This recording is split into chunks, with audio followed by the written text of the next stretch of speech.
तो ये कहानी शुरू होती है वाराणसी के 80 घाट के पास। वो छोटी सी गली जो रात में बिल्कुल सुनसान हो जाती है। वहाँ एक पुरानी हवेली है। नाम नहीं ले सकता क्योंकि लोकल्स बोलते हैं नाम लेने से भी कुछ गलत होता है। और ये हवेली 18वीं सदी की है। एक अमीर जमींदार था। उस जमींदार के परिवार में बहुत झगड़े हुए थे प्रॉपर्टी के लिए। एक रात जमींदार की बेटी ने अपने ही हाथों से खत्म कर लिया सब कुछ, पॉइजन लेके। उसके बाद ये हवेली बंद पड़ गई।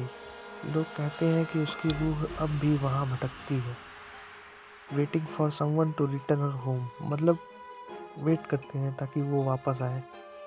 मेरा दोस्त रोहन, जो कि उसके पास ही रहता था उस हवेली के, 2 साल पहले उसने सोचा घाट में एडवेंचर कर ले।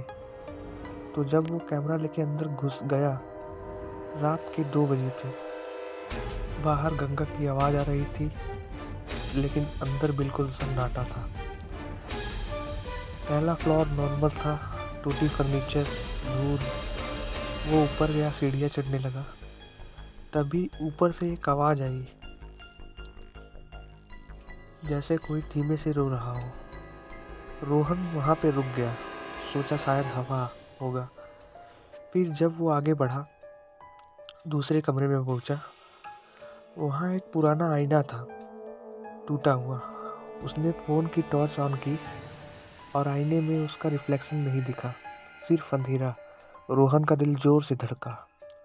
तभी पीछे से दरवाज़ा खुद ही बंद हो गया, जोर से। कोई नहीं था वहाँ। रोहन घबरा गया, भागने लगा। सीढ़ियों पे उतरते वक्त उसने महसूस किया कोई उसके कंधे पे हाथ रख रहा है, ठंडा, बहुत ठंडा। वो भागते हुए बाहर आया, लेकिन दरवाज़ा जो अंदर से बंद हुआ था, बाहर से खुला था, जैसे कोई उसको अंदर रोकना चाहता हो, लेकिन छोड़ दिया। उस रात के बाद रोहन ने कभी उस गली से नहीं गुजरता। अब भी बोलता है रोहन, रात में उसके सपने में वो आवाज़ आती है, घर वापस आ, घर वापस आ जा।